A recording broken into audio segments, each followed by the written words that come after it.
Em nome do Pai, e do Filho, e do Espírito Santo. Amém. Queridos irmãos e irmãs em Cristo, hoje, 8 de fevereiro, sábado da quarta semana do tempo comum, a Igreja celebra a memória de uma santa admirável do continente africano, Santa Josefina Baquita. Baquita, ainda criança, foi capturada e vendida por mercadores de escravos negros no mercado de Khartoum, em Sudão. Depois de passar por vários senhores, foi adquirida pelo cônsul italiano no Sudão, que logo lhe deu carta de liberdade e a levou para a Itália, a fim de trabalhar não mais como escrava, mas como alguém que pertenceria à sua família. Baquita passou a ser cuidada e respeitada como alguém que pertencia àquele lar. Um dia, indo limpar pela primeira vez o quarto de sua nova senhora, viu um grande crucifixo na parede do quarto daquele casal. Jesus, tomado por chagas e correndo sangue por todo o seu corpo. Ela ficou tão admirada com aquela visão, nunca havia sido evangelizada, e perguntou para sua senhora quem era aquele que estava pregado no madeiro, coberto de chagas e dores.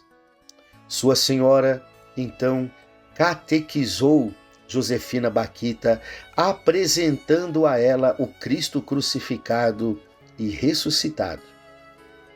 Porém, ela que tinha passado pelas mãos de muitos senhores cruéis e violentos, que causaram muitas dores em sua vida, se identificava agora profundamente com o Cristo da cruz.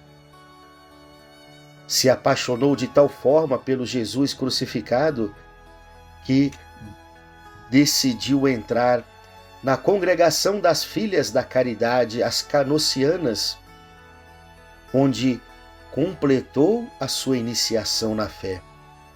Em 1896 ingressou nessa congregação com o nome de Irmã Josefina, destacando-se pela piedade e pelo amor a Cristo crucificado e a Eucaristia.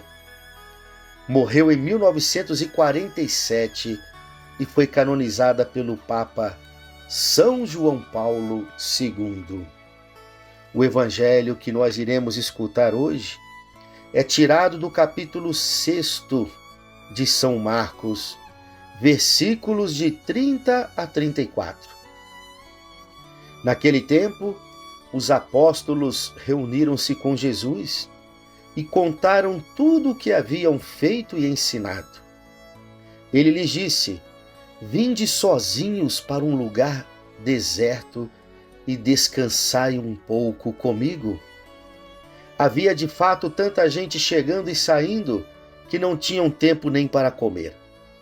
Então, foram sozinhos de barco para um lugar deserto e afastado. Muitos os viram partir e reconheceram que eram eles. Saindo de todas as cidades, correram a pé e chegaram lá antes deles. Ao desembarcar, Jesus viu uma numerosa multidão e teve compaixão porque eram como ovelhas sem pastor. Começou, pois, a ensinar-lhes muitas coisas. Palavra da salvação. Glória a vós, Senhor. E Jesus lhes disse: "Vinde sozinhos para um lugar deserto e descansai um pouco comigo." Nós que vivemos aqui no Ocidente, pouco sabemos sobre o deserto. Pensamos nele como um inóspito areal onde o vento e as tempestades de areia se alternam com o dia quente e as noites gélidas.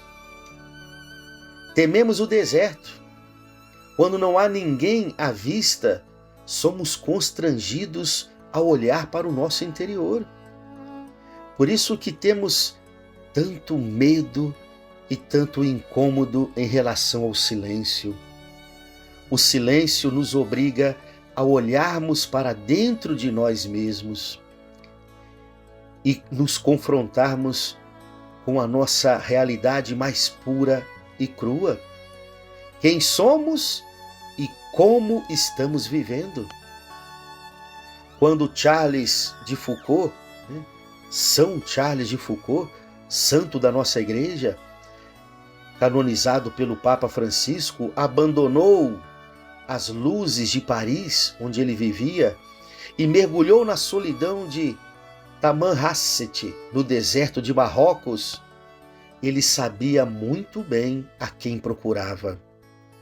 Ou melhor, quem procurava por Charles. O deserto era o lugar do encontro definitivo com Deus. Ali, na áspera ermida de pedras que ele ergueu com as próprias mãos, Jesus Cristo seria o absoluto, sem competidores. Já ordenado sacerdote, no meio do deserto, entre os muçulmanos, joelhos dobrados diante da hóstia consagrada, Charles de Foucault se limitaria a amar e ser amado. No Evangelho de hoje, Jesus convida os discípulos para um lugar deserto, a fim de fugirem um pouco da multidão e descansar com ele. Mas seria também o tempo da intimidade com o Mestre, quando ele ensinava os mistérios do Pai, em linguagem traduzida, acessível, sem figuras. E o discípulo precisa do deserto. Não podemos viver todo o tempo tragado pela multidão. Não podemos ser arrastados a cada momento pela enxurrada a que chamam de civilização urbana. Afinal, como iremos seguir o Cristo numa fidelidade a toda a prova, se não temos tempo nem para escutar o que Deus quer falar ao nosso coração? Na verdade, confessemos, não é só para Deus que não temos tempo. Pelo contrário, quando não temos tempo para Deus, acabamos também não tendo tempo nem para aqueles que nos são mais caros. A mãe não tem tempo para os filhos, o esposo não tem tempo para a esposa, nem o chefe quer ser incomodado pelos subordinados. Nós, sacerdotes, não temos tempo para parar e escutar os lamentos e as dores das ovelhas aos quais o Senhor nos confiou. Tudo parece estar numa terrível correria e numa grande balbúrdia do dia a dia, que mais parecemos um barquinho de papel arrastado pela correnteza deste mundo. Ouviremos a voz de Deus, que nos chama ao deserto a cada dia para nos falar ao coração? Ouviremos o convite de amor que anseia por nossa intimidade?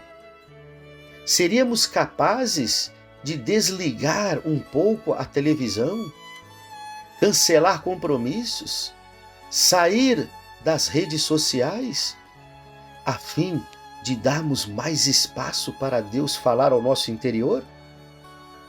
Ou continuaremos sufocados pelo caos e pelos ruídos e buzinas deste mundo, respirando ao ritmo de nossos celulares? Seremos sempre dentes da engrenagem piedosa que ocupa o coração humano, fechando-o aos apelos de Deus, que morre de fome a cada dia esperando um pouco da nossa atenção? A verdade é esta: no silêncio do deserto, Deus espera por nós. No silêncio do deserto, Deus quer falar ao nosso coração. Mas quem é que está disponível para escutar a voz de Deus? Louvado seja o nosso Senhor Jesus Cristo, para sempre seja louvado. O Senhor esteja convosco, Ele está no meio de nós. Abençoe-vos o Deus Todo-Poderoso, o Pai, e o Filho e o Espírito Santo. Amém. Sábado, sempre um dia especial, também para aprofundarmos a nossa intimidade com Nossa Senhora.